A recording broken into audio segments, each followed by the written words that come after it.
Estaba en una sala llena de zapatos lustrados y dinero silencioso cuando mi exmarido sonrió y dijo, «Este es mi hijo». Y mi chico le miró directamente a los ojos y respondió, «No, señor, no lo soy». La gente no ahogó un grito, no en voz alta, pero podía sentirlo, como si el aire hubiera cambiado un poco, como si algo importante acabara de resquebrajarse.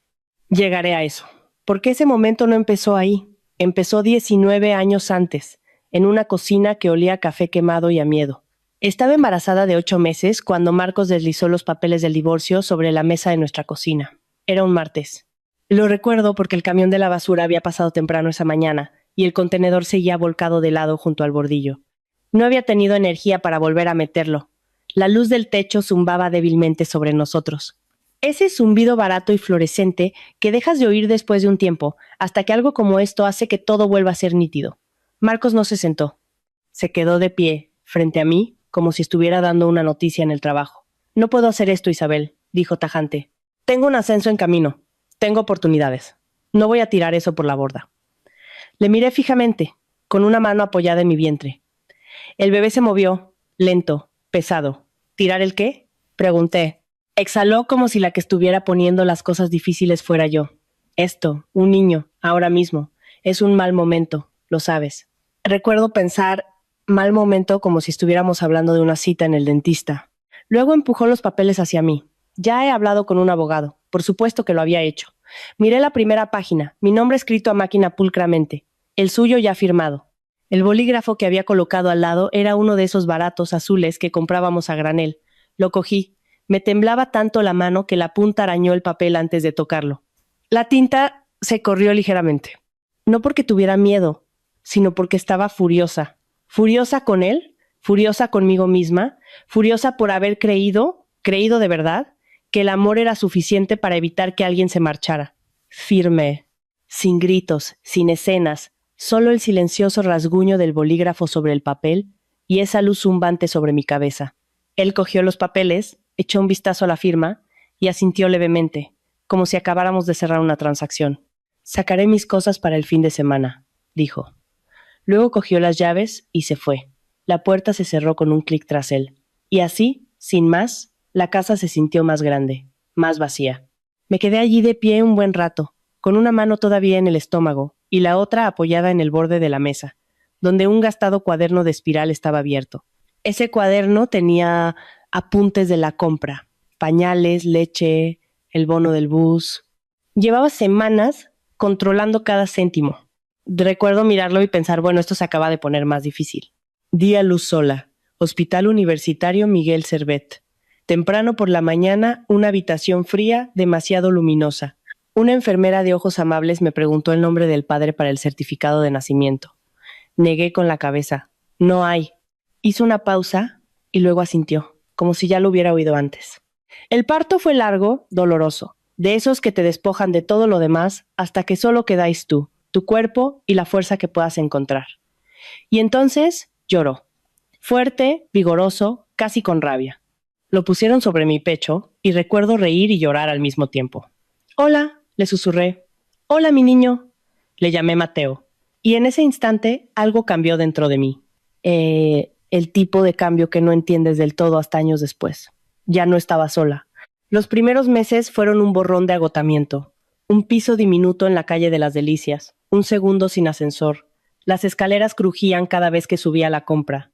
Trabajaba a tiempo parcial en un supermercado de la misma calle cuando conseguía que alguien cuidara del niño. Más tarde, conseguí un trabajo de recepcionista en un pequeño despacho de abogados. Nada del otro mundo, solo contestar teléfonos, archivar papeles, hacer café. Por la noche, después de que Mateo por fin se durmiera, me sentaba en la mesa de la cocina con ese mismo cuaderno de espiral. Anotaba cada gasto: pañales, leche de fórmula, alquiler. A veces me quedaba mirando los números, intentando estirarlos más de lo que daban de sí. El único sonido en ese piso la mayoría de las noches era el rasguño de mi bolígrafo y el zumbido del frigorífico. No lloraba mucho, no tenía tiempo para ello. Cuando Mateo tenía unos 8 años, llegó a casa una tarde más callado de lo habitual. Dejó la mochila. No fue directo a la nevera como siempre. Yo estaba en los fogones, removiendo una olla de macarrones con tomate de bote. «¿Qué pasa?», le pregunté. Se encogió de hombros. «Nada». Dejé pasar un minuto. Luego bajé el fuego y me giré hacia él. Mateo miró al suelo. Un niño en el cole me ha preguntado dónde está mi padre, dijo. No sabía qué decir. Ahí estaba. Me sequé las manos en un trapo de cocina y me acerqué. ¿Qué le has dicho? Se encogió de hombros de nuevo, un gesto más pequeño esta vez. Le he dicho que no necesito uno. Aquello me golpeó más fuerte que cualquier cosa que Marcos me hubiera dicho jamás. Mateo me miró, con los ojos firmes. Te tengo a ti. Con eso me basta. Sonreí. Creo que dije algo como, así es. Pero más tarde esa noche, después de que se acostara, me quedé en la cocina con ese viejo cuaderno abierto delante de mí y lloré. No porque estuviera triste, sino porque me di cuenta de algo. No podía permitirme quedarme donde estaba. No así. No si quería que su mundo fuera más grande que el mío. A la mañana siguiente le pregunté a uno de los abogados del despacho por las clases nocturnas. Así empezó todo. La Facultad de Derecho de la Universidad de Zaragoza, clases por la tarde-noche. Salía del trabajo, recogía a Mateo, hacía la cena, le ayudaba con los deberes y luego me sentaba en la mesa de la cocina, con los libros de texto extendidos. Él se sentaba frente a mí, a veces coloreando o haciendo sus propios deberes. Más de una vez, levanté la vista y lo encontré dormido, con la cabeza apoyada en un libro abierto. Una noche, me acerqué y le aparté el pelo de la frente.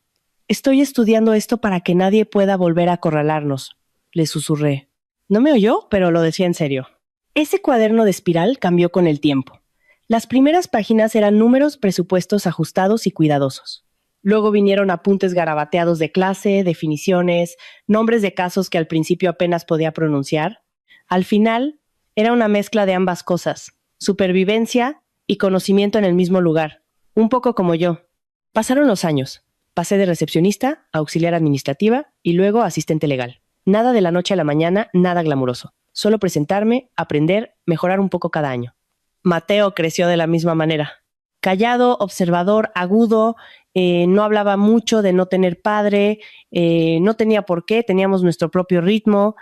El día que me gradué, él tenía 18 años. El paraninfo de la universidad, sillas plegables, familias apretujadas. Crucé el escenario con una toga prestada, el corazón latiéndome más fuerte que en años. Cuando dijeron mi nombre, oí una voz más alta que las demás. Esa es mi madre. La encontré entre la multitud, de pie, aplaudiendo como si acabara de ganar algo grande, llevando una de mis viejas camisas de botones, con las mangas ya un poco cortas para él. Sonreí no porque sintiera que había vencido a nada, sino porque había construido algo. No me hice fuerte porque odiara a Marcos. La verdad es que, después de un tiempo, apenas pensaba en él. Me hice fuerte porque tenía a alguien observándome, alguien aprendiendo de mí, y quería asegurarme de que las lecciones valieran la pena. No sabía entonces que, 19 años después, Marcos volvería a mi vida como si tuviera todo el derecho a estar ahí, y que el niño que abandonó ya no era un niño. 19 años después, mi vida no se parecía en nada a aquel pisito de la calle de las Delicias. Seguía en Zaragoza, conduciendo por las mismas calles, parando en el mismo Mercadona de la avenida de Goya algunas tardes, pero no era la misma mujer. Trabajaba en un bufete de tamaño mediano en el centro, nada ostentoso, pero respetado. Un edificio de ladrillo, suelos pulidos, el tipo de lugar donde la gente habla un poco más bajo y escucha con un poco más de atención. Mi nombre estaba en expedientes que importaban. Y por primera vez en mucho tiempo, mi cuaderno se quedaba en el bolso la mayoría de los días. Ya no lo necesitaba de la misma manera. Mateo tenía 21 años, alto, me sacaba una buena cabeza, hombros anchos, ojos tranquilos, el tipo de joven en el que la gente confiaba instintivamente después de hablar con él 5 minutos. Se había graduado antes de tiempo, era así de listo. Ahora estaba estudiando para el examen de acceso a la abogacía, trabajando a tiempo parcial en el mismo bufete como abogado junior bajo supervisión. No porque yo le hubiera enchufado, sino porque se lo había ganado. Esa parte era importante para los dos. Si me hubieras preguntado entonces, habría dicho que mi vida era estable. No perfecta, no fácil, pero estable. Y a nuestra edad, la estabilidad es una bendición. El día que Marcos regresó, era un miércoles a última hora de la tarde, sobre las 3:30. Lo recuerdo porque acababa de servirme una taza de café que ya llevaba demasiado tiempo en la jarra. Sabía a quemado, pero me lo bebí igualmente. Costumbre. Estaba revisando una pila de expedientes de clientes, cuando lo oí. Zapatos. Pasos firmes y deliberados sobre el mármol. Hay una cierta forma de caminar que se oye en una oficina. Segura, ensayada, como la de alguien que espera que las puertas se abran a su paso. No levanté la vista de inmediato. Isabel. Esa voz. No me golpeó como una sorpresa. Fue más bien un reconocimiento. Algo viejo, guardado, que de repente volvía a la luz. Dejé el bolígrafo. Entonces levanté la vista. Marcus Whittaker estaba de pie frente a mi escritorio, como si no hubiera pasado el tiempo. Más viejo, claro, con arrugas alrededor de los ojos, algunas canas en las sienes, pero todavía impecable. Traje caro, zapatos lustrados, el tipo de hombre que había hecho exactamente lo que dijo que haría, perseguir su futuro.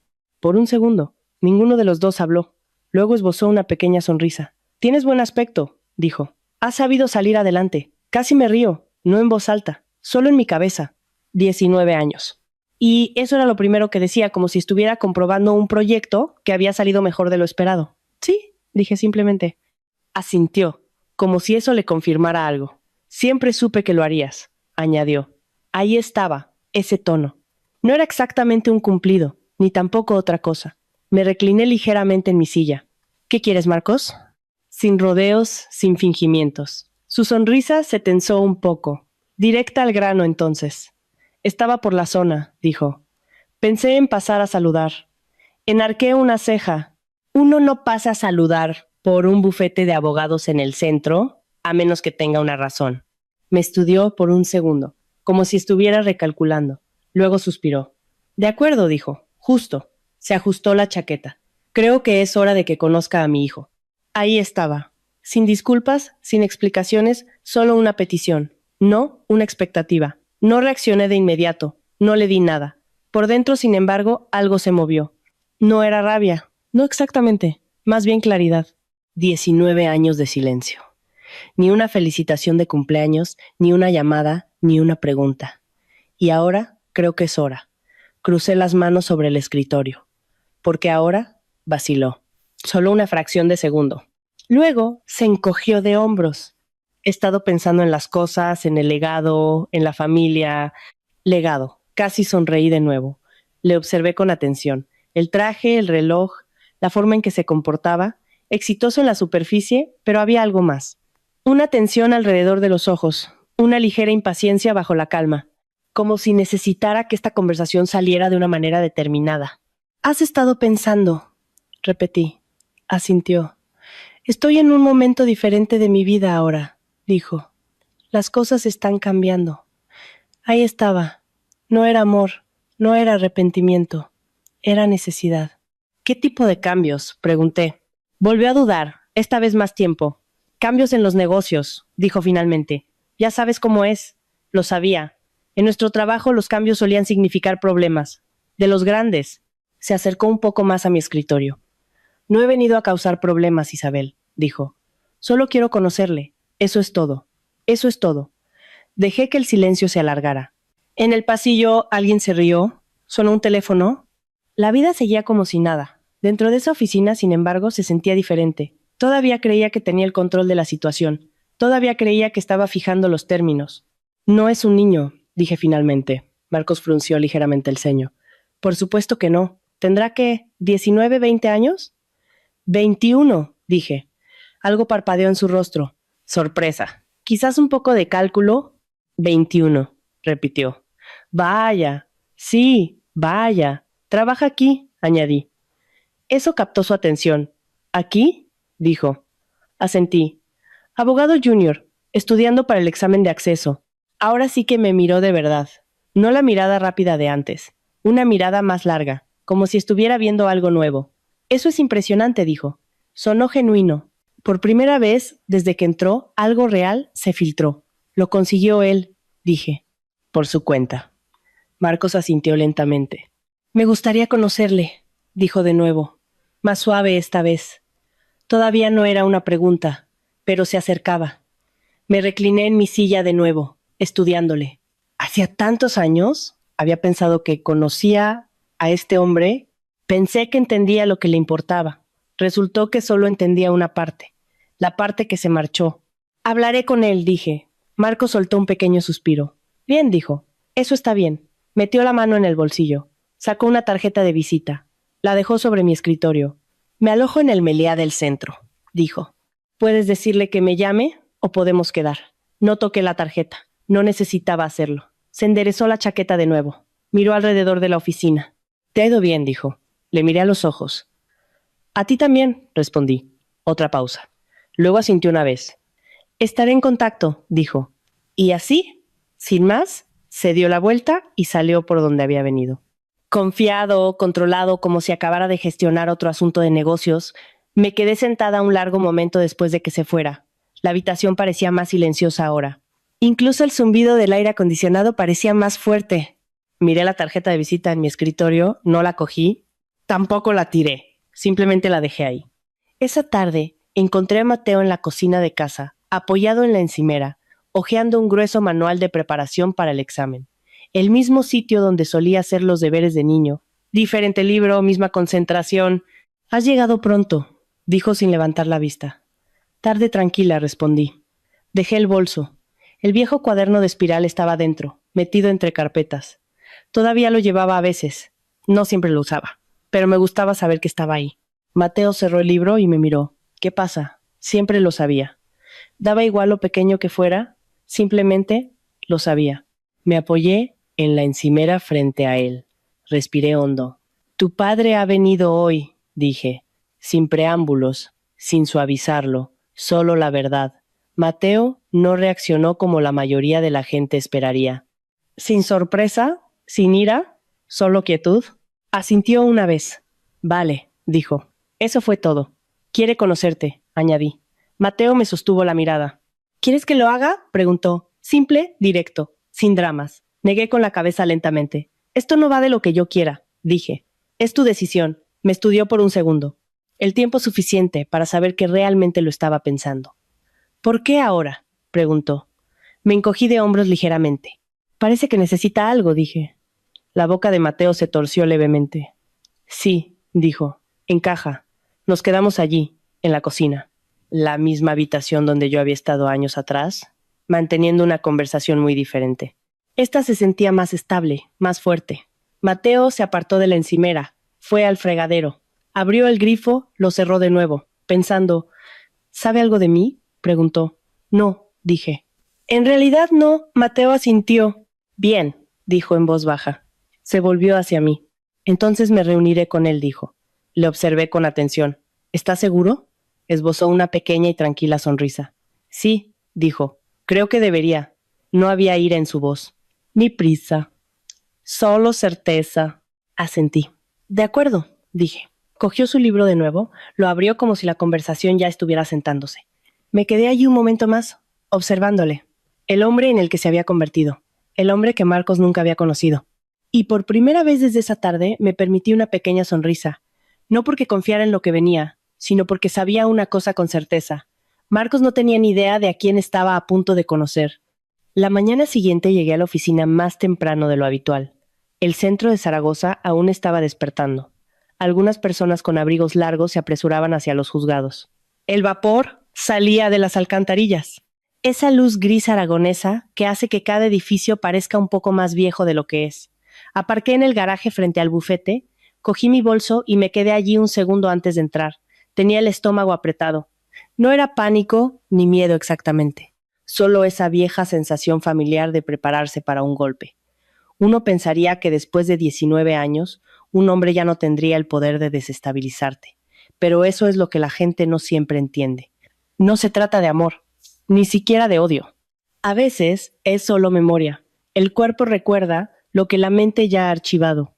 Subí, abrí mi despacho y me senté en mi escritorio. Luego abrí el bolso y saqué el cuaderno de espiral. La portada estaba doblada por las esquinas. Las líneas azules del interior se habían desvanecido en las páginas más antiguas. Listas de la compra, el alquiler, la leche de fórmula, los zapatos del colegio, las facturas de la luz. Las páginas posteriores tenían términos legales garabateados en los márgenes. Apuntes de clase, citas de sentencias, números de teléfono, plazos. Toda mi vida adulta estaba en ese pequeño cuaderno. Pasé el pulgar por el borde del papel y lo cerré de nuevo. Luego lo guardé en el cajón superior. Primero, el trabajo. A las 10:30, el bufete estaba en pleno funcionamiento. Teléfono sonando, impresoras en marcha, la recepción llenándose y vaciándose en pequeñas oleadas. Tuve 3 llamadas de clientes antes de comer y un borrador de un escrito que revisar antes del mediodía. Estar ocupada ayudaba. Estar ocupada siempre ayudaba. A las 11:15, Mateo pasó por mi despacho con un café en una mano y un expediente en la otra. Ofrenda de paz, dijo, dejando la taza. La miré. Te he puesto un sobre de azúcar, dijo. De nada. Sonreí un poco. Se apoyó en el marco de la puerta, corbata azul marino, mangas de la camisa blanca abrochadas. Se parecía tanto a sí mismo ahora, que a veces tenía que recordarme que estaba mirando al mismo niño que solía arrastrar su manta a la cocina y acurrucarse debajo de la mesa mientras yo estudiaba. ¿Has dormido bien?, preguntó. Algo. Asintió como si ya supiera que eso significaba que no. Luego levantó el expediente que tenía en la mano. Marisa quiere que revises esto antes de la 1. También ha dicho que si el señor Morán envía un correo pasivo-agresivo más, se jubila. Me reí. Esa mujer ha amenazado con jubilarse cada primavera desde 2017. Cierto, dijo. Pero esta vez ha usado mayúsculas. Me entregó el expediente. Lo cogí, pero no lo abrí de inmediato. Él se dio cuenta. Sus ojos se posaron en mi cara, un poco más serios ahora. No tienes que preocuparte por mí, dijo en voz baja. Le miré. Lo sé. ¿Y tú? Eso me hizo sonreír de verdad. Un poco, admití. Entró más en la habitación y bajó la voz. ¿Mamá? Esperé. Me sostuvo la mirada por un segundo y dijo, sé quién es. No respondí de inmediato. No había terminado. Y sé lo que hiciste, dijo. No tienes que explicármelo todo. Aquello me caló más hondo de lo que esperaba, porque había pasado años tratando de asegurarme de que nunca cargara con el peso de mi dolor, que nunca se sintiera responsable de las decisiones que su padre tomó. Me dije a mí misma que protegerle significaba dejar algunas cosas sin decir, pero de pie allí, escuchando a ese hombre hecho y derecho a hablar con esa voz tranquila y firme, me di cuenta de que había visto más de lo que yo creía. No todos los hechos, pero sí la verdad. Las noches largas, el sacrificio, la forma en que superé cosas que me habrían derrumbado si solo me hubiera estado llevando a mí misma. Tragué saliva y asentí una vez. De acuerdo, dije. Me dedicó una pequeña sonrisa. Luego señaló el expediente en mi mano. Leí primero la página 6. El abogado contrario ha escondido la parte buena. Y así, sin más, volvió al modo trabajo. Se dio la vuelta, se dirigió por el pasillo y yo me quedé sentada un momento mirando la puerta después de que se fuera, no porque estuviera emocionada, exactamente, simplemente agradecida, profunda, silenciosa y plenamente agradecida. Marcos llamó a las 2:07 de esa tarde. Dejé que sonara 2 veces antes de cogerlo. Isabel. Su voz sonaba cálida, informal, como si fuéramos viejos compañeros de trabajo que hubieran comido juntos 1 o 2 veces. He hablado con Mateo, dije. Y ha aceptado reunirse contigo. Una pausa. Luego, bien, bien. Sonaba aliviado. Más aliviado de lo que probablemente pretendía. Tenemos un cóctel para clientes el viernes por la noche, dije. En el auditorio. Vienen muchos despachos locales, gente de negocios, algunos jueces, miembros de juntas directivas. Mateo estará allí. Marcos se quedó en silencio medio segundo de más. Eso parece muy público. Lo es. Estaba pensando en una cena, algo privado. Me recliné en mi silla. Yo no. Silencio. Luego una exhalación baja. Isabel, estoy intentando reconectar con mi hijo, no montar un evento. No, pensé. Estás intentando controlar el escenario. En voz alta, dije. Entonces no lo trates como una negociación. Aparece o no. Otra pausa. Casi podía oírle recalcular. Bien, dijo. Viernes, a las 7. Allí estaré. Colgué yo primero. El viernes llegó frío y despejado. El tipo de tarde aragonesa en la que el cierzo te corta la cara en cuanto sales, pero el cielo está tan limpio que casi parece pulido. Llegué a casa poco después de las 5, a mi cocina con armarios de roble que había ahorrado durante años para cambiar, a los suelos de madera que crujían en el pasillo sin importar la estación. Nada lujoso, pero todo en ella había sido elegido, reparado, pagado o protegido por mí. Mateo ya estaba allí, anudándose la corbata frente al espejo del recibidor. Había cambiado la camisa de la oficina por un traje de color carbón. Líneas limpias, buen corte, sencillo. No necesitaba presumir. Me miró por el espejo. ¿Nerviosa?, preguntó. Yo estaba a mitad de la escalera con los tacones en una mano y mi portatrajes en la otra. ¿Y tú?, lo consideró. No, dijo. Curioso quizás. Tenía sentido. Subí y me puse un vestido verde oscuro que había usado en 2 galas benéficas y una cena de jubilación. Nada dramático, solo lo suficientemente entallado para hacerme estar más erguida cuando me lo ponía. Me abroché un par de pendientes de perlas pequeños, me miré en el espejo y pensé, bueno, todavía te arreglas bien. Marcos probablemente diría algo al respecto. Era su estilo. Un cumplido que de alguna manera te seguía colocando por debajo de él. Metí el cuaderno de espiral en mi bolso antes de bajar. No porque lo necesitara, sino porque lo quería conmigo. El cóctel se celebraba en una de las salas de recepciones renovadas del complejo del Auditorio de Zaragoza. Techos altos, luces cálidas, piedra pulida bajo los pies, copas de vino, canapés, hombres con trajes azul marino hablando de contratos y fiscalidad, mujeres con chaquetas entalladas hablando con esa confianza ensayada que proviene de años, teniendo que demostrar que perteneces a salas como esa. Mi tipo de sala, con el tiempo. No siempre lo había sido. Mateo y yo llegamos juntos justo antes de las 7. El evento ya estaba en pleno apogeo. Conversación baja, ya suave de un sistema de altavoces oculto en algún lugar de las paredes. La ocasional carcajada aguda cerca de la barra. Hay un sonido que tienen los eventos caros. No más fuerte que los normales, solo más suave, más amortiguado. Me registré, saludé a 2 socios, charlé brevemente con un juez de lo civil, que conocía desde hacía años, y cogí un agua con gas de una bandeja que pasaba. Y entonces vi a Marcos. Estaba cerca de la barra, con una mano alrededor de un vaso de refresco con hielo, o de whisky. No podía distinguirlo desde el otro lado de la sala. Traje oscuro, corbata roja, esa misma postura pulida. Y a su lado, sobre la barra, había una caja de regalo rectangular envuelta en papel brillante. Casi cierro los ojos. Por supuesto, cuando nos vio, su expresión cambió. Se iluminó, se suavizó. La cara pública totalmente en su sitio. Se acercó a nosotros con una confianza fácil. «Isabel», dijo con un asentimiento, y luego se volvió hacia Mateo. «¿Mateo?» Mi hijo le dirigió una mirada educada e indescifrable. «Señor Whittaker», dijo. «No papá, no Marcos, ni siquiera señor. Solo la distancia suficiente para dejar clara su postura». Marcos lo disimuló bien, pero vi el parpadeo, pequeño, rápido. Luego sonrió y le tendió la caja de regalo. «Te he traído algo», dijo. «Solo un pequeño detalle». Mateo lo miró, y luego a él. «No tenía por qué». «No es nada», dijo Marcos. «Adelante». Mateo cogió la caja, porque rechazarla allí mismo habría creado una escena demasiado pronto. Levantó la tapa. Dentro había un reloj de lujo, plateado, pesado, caro. El tipo de regalo que un hombre compra cuando no sabe nada de la persona y espera que el precio pueda sustituir a la historia. Mateo lo miró un instante y luego cerró la caja. «Gracias», dijo. Su tono fue perfecto, educado, plano, imposible de leer. Marcos pareció animado por eso. «Pensé que a un joven abogado le vendría bien un reloj apropiado», dijo. «Algo para la siguiente etapa de la vida». Tomé un sorbo de agua con gas para no decir lo que estaba pensando, porque lo que quería decir era, te perdiste 18 cumpleaños y apareces con un reloj. En lugar de eso, me quedé allí tranquila observando a mi hijo manejarse. Dejó la caja en una mesa de cóctel cercana. «Es un detalle», dijo. De nuevo, perfecto. Sin calidez, sin falta de respeto. Solo la cuerda suficiente. Un socio director llamado Nacho Jiménez se acercó un momento después, sonriendo, con la mano ya extendida. «Isabel, Mateo», dijo. «Me alegro de veros». Entonces Marcos activó ese encanto social que recordaba tan bien. «Marcos Whittaker», dijo, estrechando la mano de Nacho. «Un viejo amigo de la familia. Viejo amigo». Casi me río en mi copa. Nacho asintió educadamente, ya medio girado hacia la siguiente persona. Pero Marcos siguió hablando. «La familia significa más para mí estos días que los negocios, francamente», dijo. «En algún momento te das cuenta de que el legado lo es todo».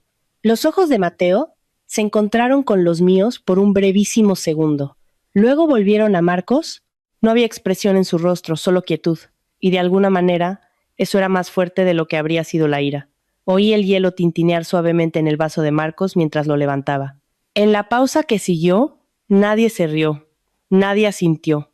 La frase simplemente quedó suspendida en el aire, delgada y falsa. Entonces, Nacho asintió una vez, se disculpó y se alejó.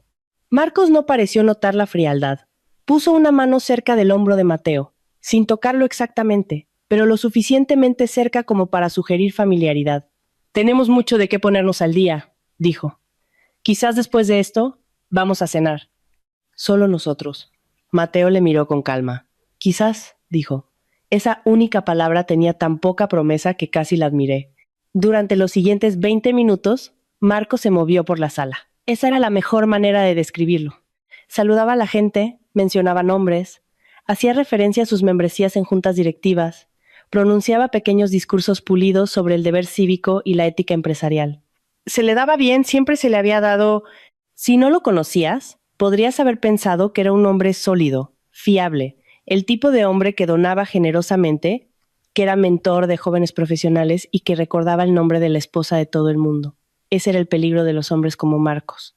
No parecían crueles, parecían competentes. A las 7:42 vi el cambio. Un grupo de personas se había formado cerca del centro de la sala.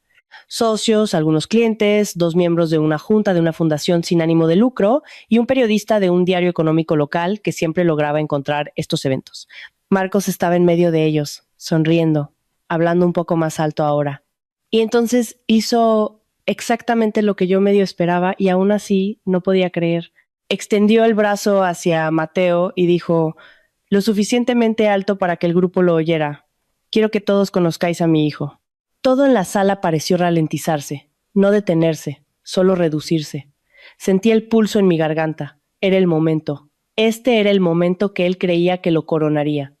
Lo que no entendía era que el niño que abandonó se había convertido en un hombre que conocía la diferencia entre ser reclamado y ser ganado. Y Marcos estaba a punto de aprenderlo en público.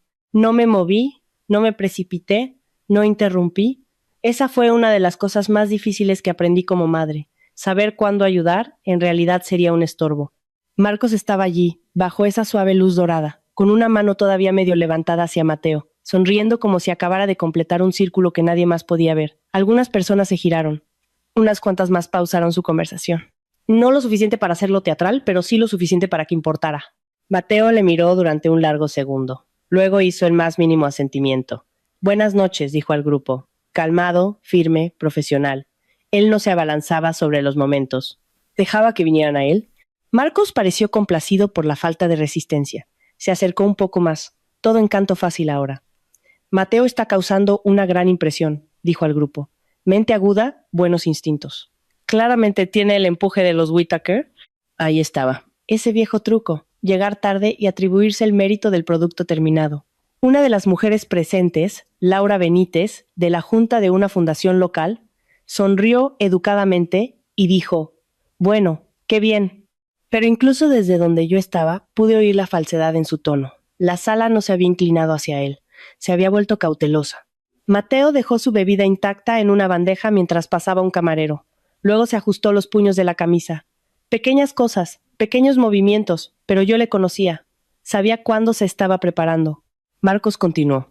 Estamos deseando pasar tiempo de verdad juntos, dijo. Demasiados años perdidos. Esa palabra perdidos. Como un juego de llaves extraviado. Sentí algo caliente y rápido moverse en mi pecho.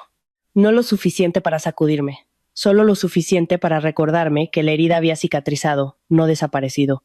Entonces Mateo habló. Su voz no era alta. No necesitaba hacerlo. Creo que ha habido un malentendido, dijo. La sonrisa de Marcos se mantuvo, pero a duras penas. ¿Ah? Mateo miró al pequeño círculo y luego de nuevo a él. Me ha presentado como su hijo. Una pausa y luego Marcos se rió suavemente, como si pudiera haber alguna broma escondida ahí. Bueno, dijo, lo eres. Nada de ira en la cara de Mateo, ni tensión. Solo esa misma quietud medida y nivelada. Soy Mateo Whittaker, dijo. Esa parte es cierta. La sala se volvió más silenciosa, no en silencio. Estas cosas nunca son silenciosas en la vida real. Siempre hay un vaso que se posa en algún sitio, una risa lejana de otro rincón, zapatos sobre la piedra. Pero alrededor de ese grupo de personas, el sonido pareció retirarse un poco. Marcos tomó un sorbo de su vaso. El hielo chocó una vez contra el cristal. ¿Y? Preguntó. Mateo le miró de verdad. Luego dijo, pero no soy su hijo de ninguna de las maneras que importan. Nadie se movió. Laura Benítez parpadeó. Uno de los asociados más jóvenes casi se atraganta con su bebida y lo disimuló con una tos. Marcos bajó su vaso lentamente. Ahora, si Marcos hubiera sido un hombre más pequeño de ego, quiero decir, podría haberse echado atrás en ese mismo momento. Podría haber sonreído tensamente, asentido y salvado la poca dignidad que le quedaba. Pero los hombres como él casi siempre cometen el mismo error. Creen que la confianza puede superar a la verdad. Su expresión se endureció en los bordes. Eso no es necesario, dijo en voz baja. Mateo no se inmutó. Creo que sí lo es. Empecé a caminar entonces. No rápido, solo lo suficiente para estar allí si el momento me necesitaba. Mis tacones sonaban limpios y medidos contra el suelo de piedra. No dramáticos, solo presentes. Para cuando llegué a ellos, el grupo se había ampliado ligeramente. No huyendo, sino haciendo sitio. Marcos me vio y su mandíbula se tensó. «Isabel», dijo, como si yo hubiera causado de alguna manera que su propia voz le traicionara. Ocupé mi lugar al lado de Mateo, no delante de él, a su lado. Eso también importaba. Nadie habló por un segundo. Luego Marcos esbozó una pequeña sonrisa tensa e intentó restablecer el ambiente. «Creo que esto es probablemente una conversación familiar», dijo, mirando a su alrededor. Mateo respondió antes de que yo pudiera. «No, señor», dijo. «Dejó de ser privado cuando usted lo hizo público». Eso caló. Un hombre de una de las firmas de contabilidad bajó la vista a su bebida. Los labios de Laura se apretaron de la manera en que lo hacen las mujeres cuando acaban de decidir quién dice la verdad. Marcos se volvió hacia Mateo más directamente ahora. Su voz bajó. «He venido aquí de buena fe». Mateo asintió una vez. «¿De verdad?» No era sarcástico. Esa era la belleza del asunto. Sonaba genuinamente curioso. Marcos me miró a mí, luego de nuevo a Mateo. «Estoy intentando construir algo aquí». Fue entonces cuando Mateo esbozó la sonrisa más tenue y triste que le había visto jamás. «Construir», dijo. «Qué palabra tan interesante». Metió la mano en el bolsillo interior de su chaqueta y sacó un sobre grande, liso, de color crema, sin nada destacable. Yo sabía lo que había dentro. Los dos lo sabíamos, no porque hubiéramos escenificado una venganza de fantasía en un cuarto oscuro, sino porque después de que Marcos entrara en mi despacho y empezara a hablar del legado, fui a casa, abrí mis viejos archivos y comprobé cada número. Órdenes de manutención, pagos omitidos, cálculos de intereses según la ley española, notificaciones nunca respondidas, obligaciones pospuestas hasta convertirse en hábitos, hechos, fechas, totales. No hay nada emocional en el papel, por eso duele tanto a hombres como Marcos. Mateo sostenía el sobre ligeramente entre dos dedos. Los ojos de Marcos se posaron en él, y luego se levantaron de nuevo. «¿Qué es eso?», preguntó. El tono de Mateo se mantuvo cortés. «Un resumen», dijo. 19 años de atrasos en la pensión alimenticia, gastos médicos, gastos educativos e intereses legales acumulados, preparado a partir de registros judiciales y documentación de apoyo. Una larga pausa. Marcos le miró fijamente. Luego se rió una vez, brevemente, con incredulidad. «¿Estás de broma?» «No», la palabra salió plana y limpia. La cara de Marcos cambió entonces. No se puso roja ni descontrolada, simplemente más delgada, de alguna manera, como si todo el encanto hubiera sido arrancado de un solo movimiento. «¿Así que de esto se trata?», preguntó, mirándome ahora a mí. «De dinero». Respondí antes de que Mateo pudiera. «No», dije. «El dinero es la parte que puedes contar». Eso captó su atención. Por un segundo, todo lo que pudo hacer fue mirarme fijamente. Luego dijo, más bajo, más afilado. «Así que tú montaste esto». Negué con la cabeza. «Lo hiciste tú», dije. «En el minuto en que entraste en mi despacho y hablaste de él como si fuera un activo perdido». Un par de personas se acercaron un poco más sin querer. Naturaleza humana. Nadie quiere perderse el momento en que un hombre pulido empieza a resquebrajarse. Marcos miró a Mateo de nuevo, como si todavía pudiera de alguna manera revertir la situación. «Esto es ridículo», dijo. «Ni siquiera sabes lo que pasó entonces». Y ese fue el momento en que finalmente comprendí lo poco que había imaginado a mi hijo. Porque Mateo no levantó la voz. No acusó. No fue a por la herida más grande de la sala. Hizo algo mucho más difícil. Dijo la verdad, sin adornos. «Sé lo suficiente», dijo.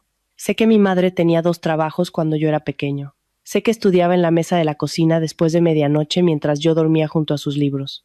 Sé que guardaba cada ticket porque hubo años en los que 30 euros significaban la compra o la gasolina, no ambas cosas».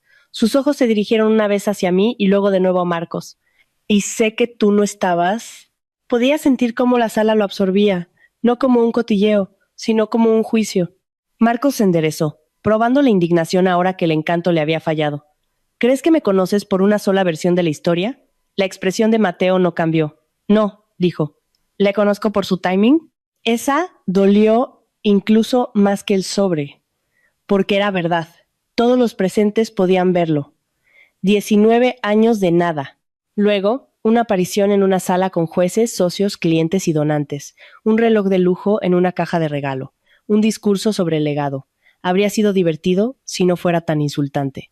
Marcos miró a su alrededor, quizás dándose cuenta por primera vez de cuántos ojos estaban puestos en él. Su voz bajó otro tono. Estás cometiendo un error. Mateo extendió el sobre. Si quiere una relación, dijo, empiece por la responsabilidad. Marcos no lo cogió, no lo tocó. Simplemente lo miró como si el papel pudiera quemar. Así que Mateo bajó la mano y dejó el sobre en la mesa de cóctel, al lado de ese reloj caro. 2 objetos juntos, uno comprado en 10 minutos, el otro construido durante 19 años. Esa imagen se me quedó grabada. Marcos soltó aire por la nariz y me miró con abierto resentimiento. Ahora, le has envenenado en mi contra. Hay acusaciones que todavía duelen, sin importar la edad que tengas. Esa era una de ellas. No porque fuera verdad, sino porque sabía cuántas noches había trabajado para asegurarme de que no lo fuera. Mantuve la voz firme. No, dije. Le crié sin mentirle. Eso fue la gota que colmó el vaso. Fue la primera vez que su rostro realmente flaqueó, no lo suficiente para que la mayoría de la gente lo notara, pero sí para mí. De repente, parecía más viejo que cuando había entrado, más pequeño también, como si alguien hubiera desinflado una versión de sí mismo que había estado llevando consigo durante mucho tiempo. Laura Benítez habló entonces, suave pero clara. Marcos, dijo, creo que quizás esta no es la noche para hacer contactos. Un par de cabezas se giraron inmediatamente, fingiendo no oír, lo que en una sala como esa es su propia forma de despido. Él la miró a ella, luego al grupo de personas que nos rodeaba y finalmente a Mateo. Todavía quería una salida que lo preservara, podía verlo. Y Mateo también. Por eso lo que dijo a continuación importaba tanto. No lo remató con algo cruel. Le dio la verdad y le dejó hacer lo que quisiera con ella. No le estoy impidiendo que cambie, dijo. Simplemente no estoy dispuesto a fingir que ya lo ha hecho. Ese era mi chico. No vengativo. Exacto. Marcos tragó saliva una vez. Sus ojos se posaron de nuevo en el sobre y luego se apartaron. Por un segundo pensé que finalmente diría lo único que debería haber dicho hacía 20 años. Lo siento. Pero algunas personas preferirían perderlo todo antes que arrodillarse ante la verdad. En su lugar, cogió su vaso y lo volvió a dejar casi de inmediato. El hielo hizo un pequeño sonido seco. Luego me miró. Había ira allí, vergüenza también. Y debajo de ambas algo más, algo casi como confusión, como si realmente no pudiera entender cómo las personas que había descartado se habían convertido en las más fuertes de la sala. Le sostuve la mirada y dije, lo único que quería decir. No arruinamos tu futuro, Marcos. Simplemente vivimos el nuestro sin ti. Sin pausa dramática después de eso. Sin aplausos. La vida real no funciona así. Solo quietud. Miró a Mateo una vez más, pero Mateo ya se había alejado de él. No con miedo, no con hostilidad, con finalidad. Y eso fue peor. Marcos se ajustó los puños, no cogió ni el reloj ni el sobre, y murmuró algo como, esto no ha terminado. Pero ni siquiera él sonaba convencido. Luego se dio la vuelta y se fue. Los mismos zapatos lustrados, un hombre diferente. No porque lo hubiéramos roto. La vida probablemente había estado trabajando en eso durante años. Simplemente lo habíamos hecho visible. La sala permaneció en silencio otro segundo. Luego alguien de litigios, bendita sea su alma directa, dijo, vaya. Unas cuantas risas nerviosas revolotearon y murieron. Laura me tocó el brazo suavemente. ¿Estás bien? Miré a Mateo. Me hizo el más mínimo asentimiento y me di cuenta de que estaba más que bien. En realidad, estable, más ligera, como si una puerta que había estado manteniendo cerrada durante 20 años finalmente hubiera dejado de empujar. Mateo recogió el sobre, dejó el reloj allí y se volvió hacia mí. ¿Quieres irte?, preguntó. Sonreí. Sí, dije. Quiero. Dimos las gracias a quienes teníamos que dárselas. Nos despedimos, caminamos a través de esa cálida y cara sala y salimos al frío aire aragonés. Las puertas se cerraron tras nosotros. La ciudad sonaba ordinaria de nuevo. Tráfico, viento, una sirena a lo lejos. Mateo metió las manos en los bolsillos de su abrigo y miró al cielo oscuro por un segundo. Luego me miró. ¿Estás bien? Me reí suavemente. Sí, dije. Creo que de verdad lo estoy. Asintió. Empezamos a caminar hacia el garaje juntos, nuestros pasos resonando en la acera. Por un momento, ninguno de los dos dijo nada. Luego dije, no tenías que haberlo hecho así. Me miró de reojo. Lo sé, dijo. Quería hacerlo. Unos pasos más. Luego añadió, además, para que conste, ese reloj era feísimo. Me reí tan fuerte que tuve que parar de caminar un segundo, no porque fuera lo más divertido que había oído nunca, sino porque a veces el alivio sale sonando como una risa. Cuando recuperé el aliento, le pasé el brazo por el suyo, como solía hacer cuando era un adolescente, y fingía que no le gustaba. No se apartó. Seguimos caminando y en algún lugar entre el auditorio y el aparcamiento me di cuenta de algo simple y extraño. Había pasado años pensando que el cierre se sentiría más grande, más ruidoso, más dramático. Pero no fue así. Se sintió como esto. Aire frío, pies doloridos, mi hijo a mi lado, un corazón en calma. Eso era suficiente, más que suficiente. Para cuando llegamos al aparcamiento, el peor del frío se me había metido en las rodillas. Eso pasa ahora. Llegas a los 50 y tu cuerpo empieza a pasar factura de maneras que antes no lo hacía.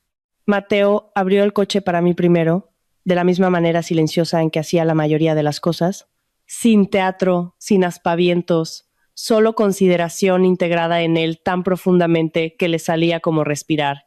Entré, dejé mi bolso en el suelo y lo miré por un segundo antes de abrocharme el cinturón. El cuaderno de espiral seguía dentro. Por un extraño momento quise sacarlo allí mismo, en el garaje, y simplemente sostenerlo en mi regazo.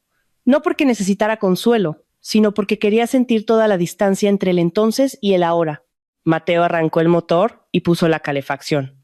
Nos quedamos allí un segundo mientras las rejillas de ventilación se despertaban. Luego me miró y dijo, ¿tienes hambre? Y así es la vida real, ¿no? En un minuto ves a tu pasado salir humillado de una habitación. Al minuto siguiente, tu hijo te pregunta si quieres un bocadillo. Sonreí. Mucha, dije. Bien, dijo, porque podría comerme un pollo asado entero con las manos. Eso me hizo reír de nuevo. Acabamos en un pequeño bar-restaurante en el barrio de Las Fuentes que nos gustaba a los dos. Mesas de formica, café regular, tartas girando lentamente en una vitrina de cristal junto a la caja. La camarera llamaba a todo el mundo cariño, lo sintiera o no.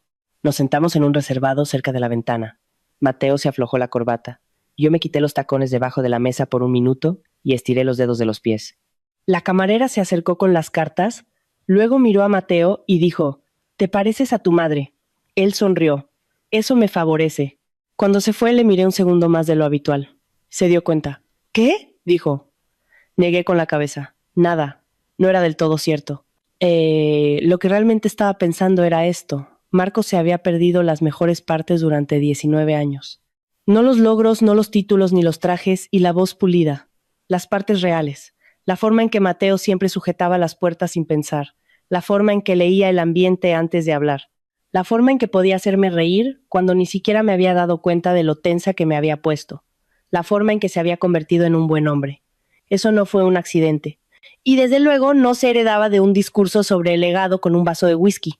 Pedimos bocadillos de lomo con queso y patatas bravas, porque después de una noche así, nadie necesita salmón sobre una cama de rúcula. Durante unos minutos no hablamos de Marcos en absoluto.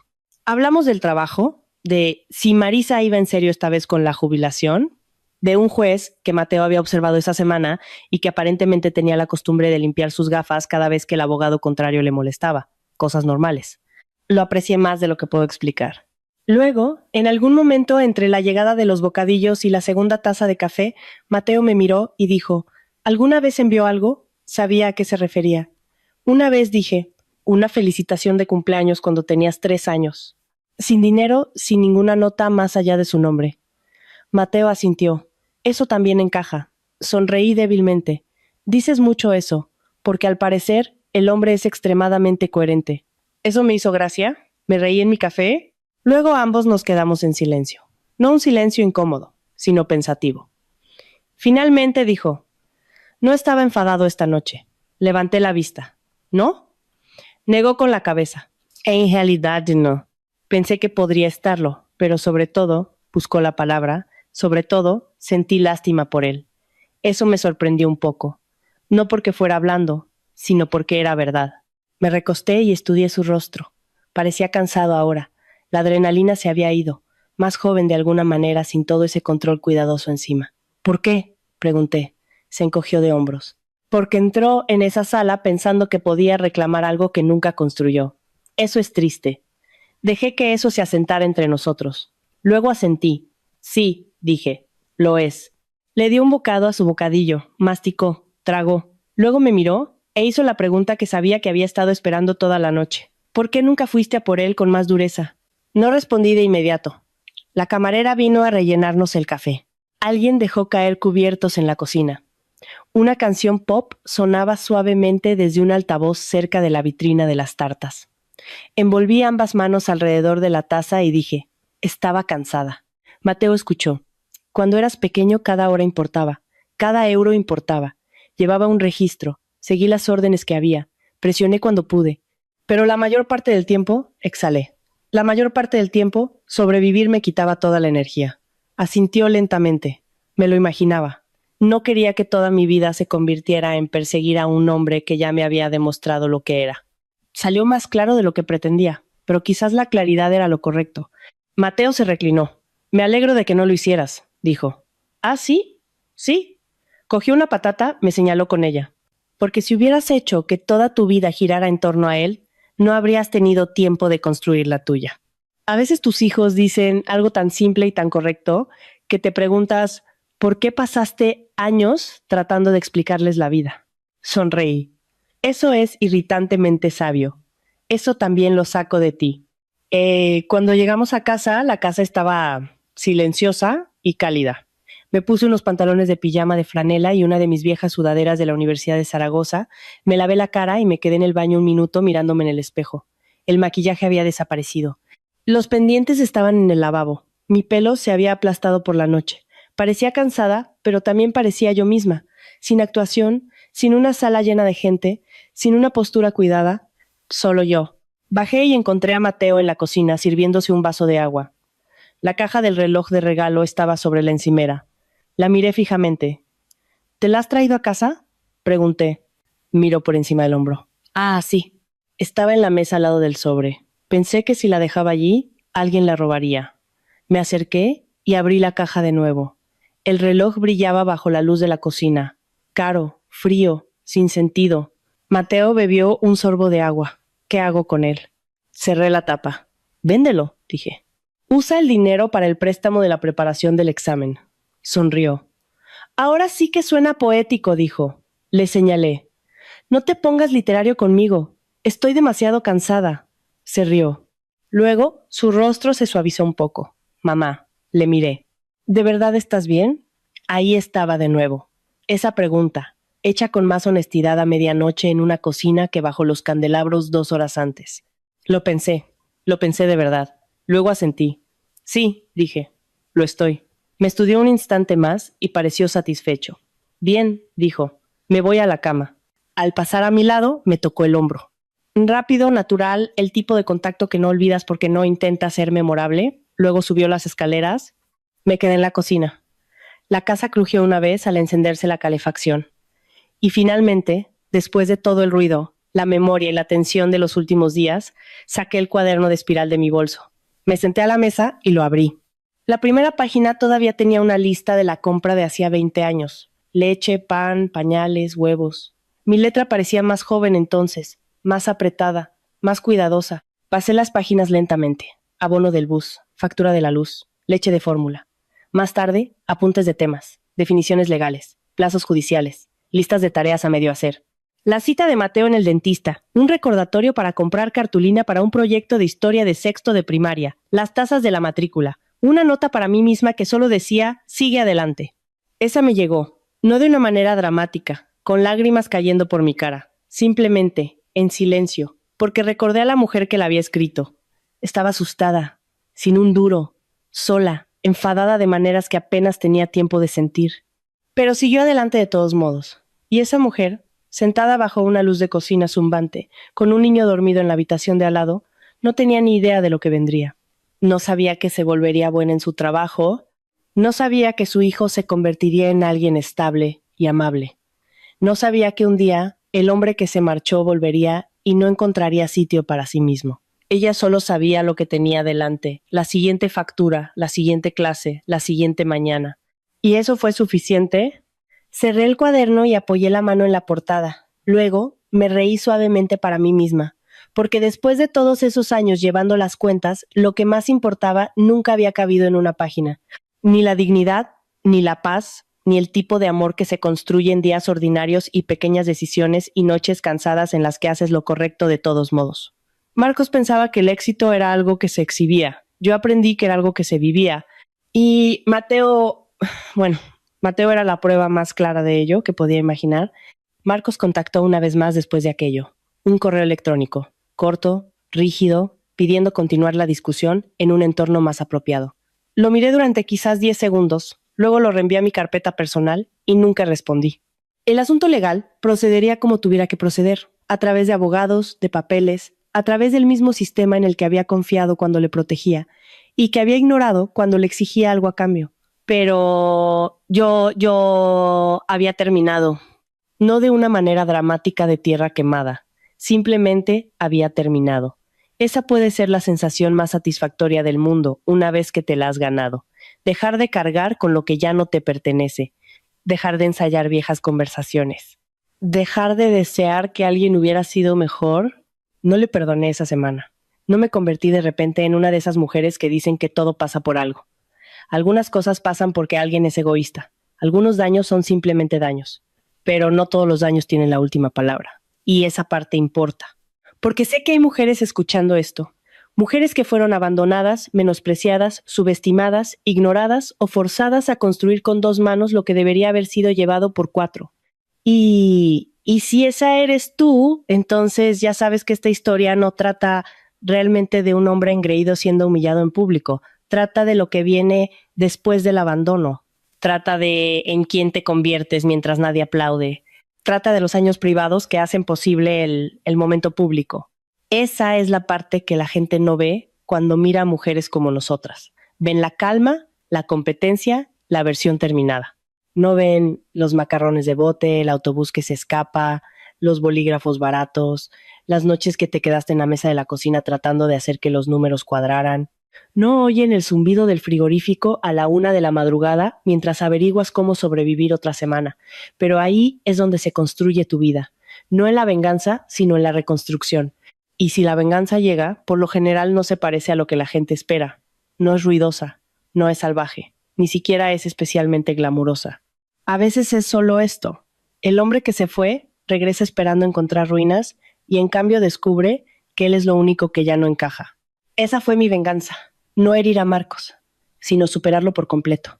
Unos días después, Mateo pasó por casa después del trabajo con comida para llevar de nuestro restaurante chino favorito de la calle Compromiso de Caspe. Dejó la bolsa en la encimera y dijo, te he traído los tallarines que te gustan. La cogí y sonreí. Eso sí que es amor. Lo sé, dijo. Luego señaló el viejo cuaderno, que estaba sobre la encimera porque aún no lo había guardado. ¿Todavía guardas esa cosa?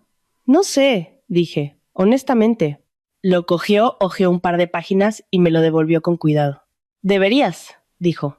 Es una prueba. ¿Prueba de qué? Me miró como si la respuesta fuera obvia. De que nunca fuimos lo que él pensaba que éramos. Tragué saliva para deshacer el nudo que se me formó tan de repente que me sorprendió. Luego asentí. Sí, dije, quizás lo haga. Comimos tallarines en la mesa de la cocina. Hablamos del trabajo, del examen de acceso, de si el Zaragoza decepcionaría a todo el mundo una vez más. Cosas ordinarias, cosas buenas. Y sentada allí, frente a mi hijo, entendí algo que desearía poder volver atrás y decirle a esa versión más joven de mí misma. No siempre te sentirás tan asustada. No siempre te sentirás tan sola. Un día, la vida que construyas te sostendrá. Un día, el niño por el que te preocupas estará a tu lado. Un día, el pasado llamará a tu puerta y descubrirá que ya no tiene la llave. Eso no borra lo que pasó, pero cambia lo que significa. Si alguna vez has tenido que reconstruir tu vida pieza por pieza, entonces sabes que la fuerza rara vez parece dramática mientras la estás viviendo. A veces simplemente parece levantarse de nuevo al día siguiente. Si esta historia ha resonado contigo, espero que la compartas con alguien que la necesite y te quedes conmigo para la siguiente. Gracias por escuchar.